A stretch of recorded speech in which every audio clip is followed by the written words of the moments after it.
Un homme devient véritablement invisible lorsqu'il est en paix. Ce n'est pas lorsqu'il est riche, ni lorsqu'il est bruyant, ni même lorsqu'il est aimé, mais lorsqu'enfin, il cesse de demander la permission d'exister, lorsqu'il n'attend plus que le monde lui renvoie son reflet à travers les yeux d'une femme. C'est à ce moment précis qu'il devient un fantôme pour la société et un dieu pour lui-même. Épicure ne voyait pas cela comme une rébellion, mais comme une extraction chirurgicale du vacarme. Tandis que le monde se nourrissait de l'attention des autres comme des chiens affamés, enfermés dans une cage, lui, il s'éclipsait silencieusement par la porte de derrière, vers un jardin, vers le silence, vers une existence où l'humeur d'aucune femme ne dictait ses matins et où aucune bague ne définissait sa valeur. Et maintenant, toi, homme moderne, tu te tiens au milieu de ruines, non pas des ruines de pierre, mais des ruines de croyances. Ta masculinité est devenue une monnaie d'échange, ta solitude, une pathologie, ta liberté, un signal d'alarme. On t'a appris qu'un homme seul est un homme incomplet. Mais je te pose la question, quel homme a besoin d'un autre pour terminer sa phrase? Qui t'a convaincu que la complétude avait des hanches? Tu n'es pas né avec cette faim. Elle t'a été enseignée, transmise comme une malédiction familiale. L'idée que ton identité dépend de son approbation, que ta valeur se mesure au nombre de femmes qui te désirent, au degré de bonheur que tu peux leur offrir, à la rapidité avec laquelle tu te soumets à leur calendrier d'attente. Tu appelles cela de l'amour. Épicure aurait appelé cela de la folie. Car dès l'instant où tu as besoin de quelqu'un d'autre pour confirmer ton existence, tu as échangé ton âme contre un sourire. Mais voici le secret qu'aucun de tes livres scolaires n'a osé imprimer. Un homme qui apprend à vivre sans applaudissements devient immunisé contre la manipulation. Un homme qui trouve refuge dans le silence ne peut être manipulé par la solitude. Et un homme qui s'épanouit dans la singularité est l'homme le plus dangereux du monde, parce qu'il ne peut être acheté, appâté ou brisé. Sa paix n'est pas un spectacle, c'est une forteresse. Épicure ne fuyait pas la vie, il l'a purifiée. Il a sculpté une version de l'existence qui n'était pas fondée sur la séduction ni sur le statut. Il ne diabolisait pas les femmes. Il refusait simplement de les idolâtrer. Il reconnaissait que le plaisir ne réside pas dans la chasse, mais dans l'absence de chaos. Que le confort n'est pas dans ses bras, mais dans l'absence de tourment. Et pourtant, te voilà, à genoux devant l'autel de l'affection, priant d'être choisi, dévorant ta propre dignité, dans l'espoir que cela suffira. Tu payes des dîners que tu ne peux te permettre pour des femmes qui ne t'aiment même pas. Tu dis oui quand tu penses non. Tu souris alors que tu meurs à l'intérieur. Tout cela parce que tu redoutes la seule chose qu'Épicure a embrassée comme une amante, la solitude. Tu redoutes le silence parce qu'il tient un miroir.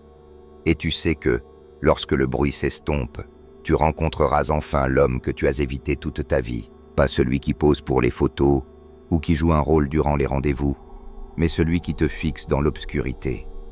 Celui qui porte des questions sans réponse, des buts non atteints, un pouvoir encore inexploité.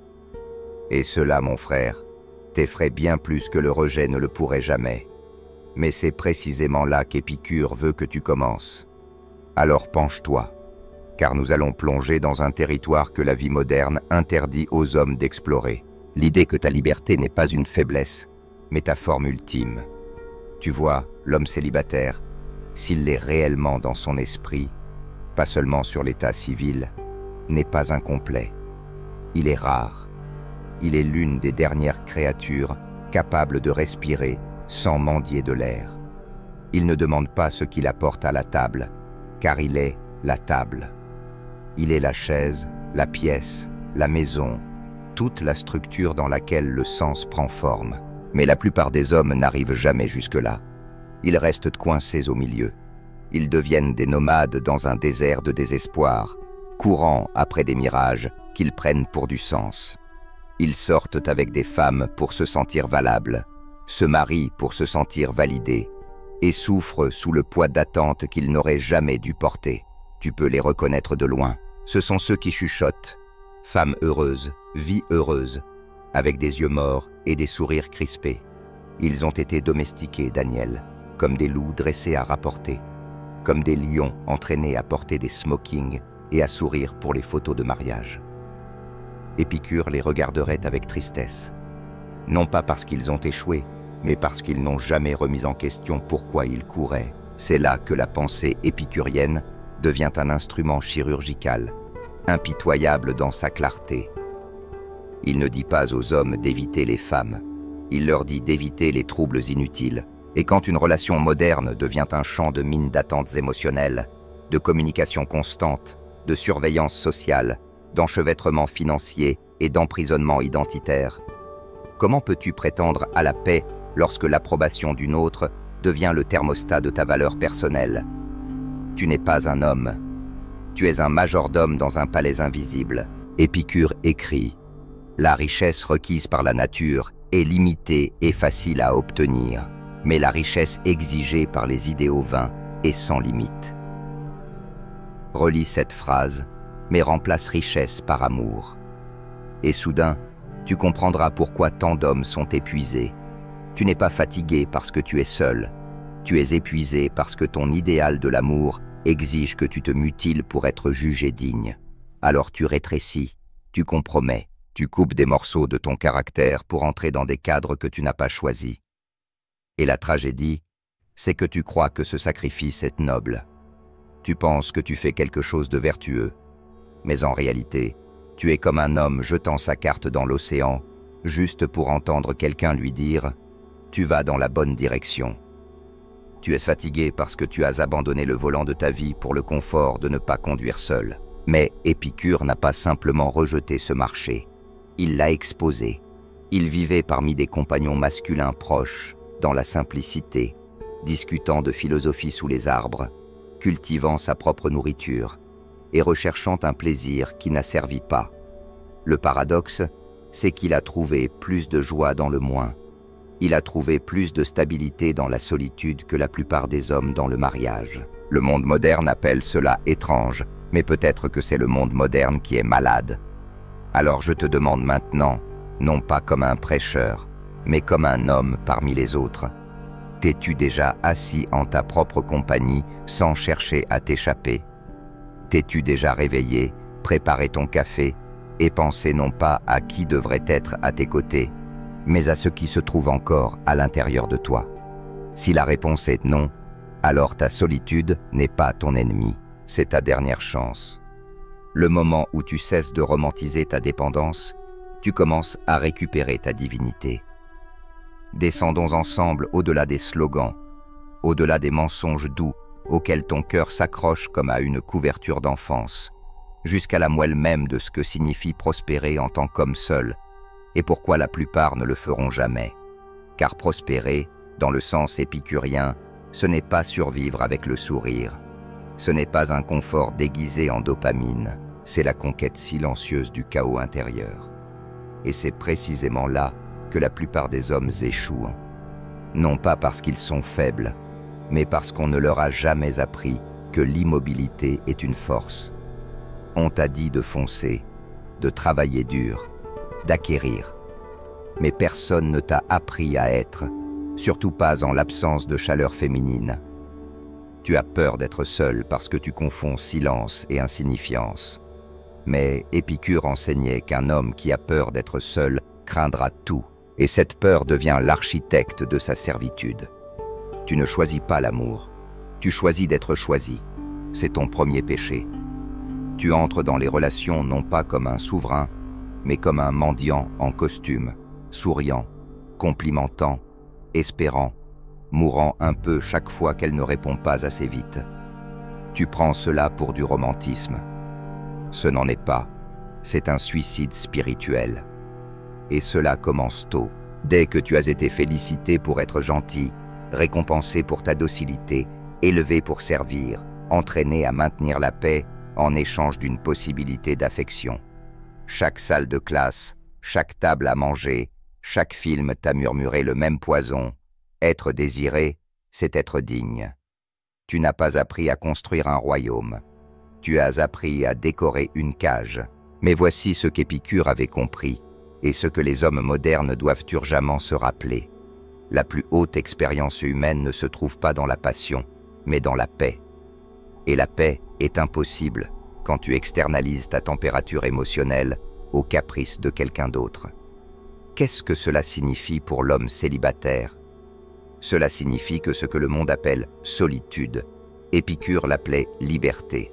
Cela signifie que chaque nuit que tu passes seul, chaque week-end à penser en silence, chaque repas que tu cuisines sans spectateur, ce ne sont pas des symptômes de manque, ce sont des preuves de souveraineté. Et soyons brutalement honnêtes, combien d'hommes en couple aujourd'hui sont vraiment libres? Libres de rêver sans demander la permission, libres de parler sans filtre, libres de partir sans que tout leur monde s'effondre. Tu les vois sourire sur les photos, hocher la tête au restaurant, aller en thérapie pour être un meilleur partenaire, comme si leur masculinité était un trouble à gérer, non pas une force à honorer. Mais l'homme célibataire qui suit le chemin d'Épicure sait mieux. Il ne traite plus sa solitude comme une salle d'attente. Il sait que c'est un temple, un espace où son esprit s'affûte, où son âme se calme, où son temps devient entièrement le sien. Il lit non pour impressionner, mais pour comprendre. Il s'entraîne non pour séduire, mais pour vaincre sa propre paresse. Il construit non pour l'approbation, mais parce que créer fait partie de son sang. Et le plus dangereux de tout, il devient insensible au rejet, aux modes, à la question de savoir si une femme le trouve émotionnellement disponible ou non. Il ne se plie plus, il ne joue plus un rôle. Et ce faisant, il devient invisible aux femmes superficielles, et visible uniquement pour celles qui ont de la profondeur. Voilà ce que signifie prospérer. Tu n'es pas non aimé parce que quelque chose ne va pas chez toi.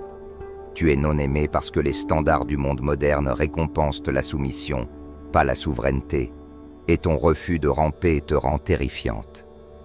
Mes frères, sois terrifiants, car le monde n'a pas besoin de plus d'hommes conciliants, il a besoin de plus d'hommes souverains, et les hommes souverains sont forgés dans le silence. Les femmes n'étaient que le miroir. Ce que tu craignais vraiment, c'était ton propre reflet dans leurs yeux. La vérité que tu n'avais aucune identité en dehors du fait d'être désiré. La vérité que ta grandeur avait été négociée contre quelques miettes de confort. Que chaque « je t'aime » que tu poursuivais était en réalité un masque que tu portais pour éviter de confronter le vide que tu n'avais jamais comblé. Épicure perçait cette illusion avec une lame si fine qu'elle coupe encore aujourd'hui. Il comprenait que le monde n'opprime pas les hommes avec des chaînes. Il le fait avec des distractions. Plaisir bon marché, promesses brillantes, corps chauds qui refroidissent avec le temps. Tu crois choisir le plaisir, mais tu choisis seulement la dépendance dans une bouteille plus séduisante. Il nous avait prévenus, parmi tous les moyens d'assurer le bonheur tout au long de la vie, le plus important est de se constituer des amis. Mais nous avons remplacé l'amitié par l'obsession, la fraternité par des aventures sans lendemain, la vérité par des performances. Et ainsi tu marches avec un sourire cousu sur ton âme, comme une blessure parfumée. Tu dis que tu es heureux, mais seulement quand elle t'écrit, seulement quand elle regarde, seulement quand tu es utile. Tu as transformé ton cœur en distributeur automatique. Tu y insères gentillesse, effort, argent, temps, et tu espères recevoir de l'affection en retour. Mais ce n'est pas de l'amour, c'est du commerce, une négociation enveloppée de poésie. Et Épicure en rirait, non par moquerie, mais par tristesse, parce qu'on t'a appris à craindre la vie de célibataire, comme si cela signifiait absence de legs, d'amour, de chaleur. Mais voici la vraie question. Si être seul signifie que tu te confrontes enfin à ta propre faim, à ton propre silence, à ta propre folie, est-ce vraiment une malédiction? Ou bien est-ce l'alchimie même qui transforme les hommes en rois? Réfléchis, les idées les plus puissantes de l'histoire, les créations les plus radicales, les méditations les plus profondes, ont-elles émergé des bras d'un amant ou des flammes de l'isolement? Crois-tu que Marc Aurèle a écrit ces pensé pour moi-même lors d'un dîner romantique, que Léonard de Vinci peignait en répondant à des messages, que même Épicure a atteint l'illumination en se disputant sur le choix du restaurant. Non, ils se sont retirés, ils se sont détachés, non par haine des autres, mais parce qu'ils savaient que la grandeur exige l'immobilité. Et l'immobilité ne peut croître dans une maison construite sur les turbulences émotionnelles. Alors pose-toi cette question, et fais-le honnêtement. Ai-je jamais été vraiment seul? Ou n'étais-je qu'entre deux femmes? Mon célibat a-t-il jamais été délibéré? Ou toujours un accident que j'essayais de réparer? Tant que tu ne choisis pas la solitude comme un chemin, et non comme une punition, tu n'es pas célibataire. Tu es juste perdu. Mais l'homme qui est vraiment seul, intellectuellement, émotionnellement, spirituellement, devient un volcan de potentiel. Il n'a plus besoin de validation parce qu'il a remplacé l'approbation extérieure par l'ordre intérieur. Ses journées ne sont plus dictées par la météo émotionnelle d'autrui, mais par l'architecture de ses propres intentions. Et lorsque cet homme choisit enfin d'aimer, si cela arrive, il le fait par abondance, pas par manque, par plénitude, pas par famine, par vérité, pas par soif. Mais d'abord, il doit mériter le droit d'être entier. Et cela, mon frère, est le chemin que le monde se moque toujours d'emprunter, parce qu'il redoute ce que tu pourrais devenir, si jamais tu l'accomplissais. La mort du mythe moderne de l'homme utile. Tu crois prospérer parce que tu es serviable, parce que tu es nécessaire, parce qu'elle s'appuie sur toi. Mais l'utilité n'est pas l'amour, c'est un emploi. Et dès que ta valeur repose sur ton utilité, tu n'es plus un partenaire, tu es un outil, remplaçable, prévisible, cassable. Épicure nous a enseigné que la paix commence là où s'arrêtent les besoins. Non seulement les besoins de l'estomac, mais aussi ceux de l'ego. Et qu'est-ce que la romance moderne, sinon un contrat de nourrissage mutuel d'ego? Tu lui dis qu'elle est parfaite. Elle te dit que tu es fort. Tu lui offres un dîner. Elle t'accorde son affection. Tu dis oui quand tu veux dire non. Elle dit peut-être quand elle pense jamais. Et vous prétendez tous les deux que c'est de l'amour. Ce n'est pas de l'amour. C'est une guerre polie. L'homme célibataire qui prospère a quitté le champ de bataille. Non pas parce qu'il a perdu, mais parce qu'il a compris que la guerre était une distraction. Épicure s'est éloigné de la cité, de la politique, de l'ambition publique, non pas parce qu'il était faible, mais parce qu'il savait que la liberté ne se gagne pas par la conquête, mais par le retrait. Et ce que tu dois comprendre maintenant, c'est ceci. Si ton identité nécessite un entretien constant par d'autres, alors tu es encore esclave. Si ta paix dépend de l'amour d'une autre, alors tu vis sous oxygène emprunté. Tu n'es pas seul, tu es un étranger à toi-même. Et c'est là que la solitude devient sacrée, non pas comme un retard du destin, mais comme l'unique état où tu rencontres enfin le soi brut, sans vernis. La version de toi qui n'a rien à prouver, ni fleurs à offrir, ni selfies à publier, ni jalousie à déclencher. Juste un homme qui respire, sans spectateurs, sans applaudissements, seul et libre.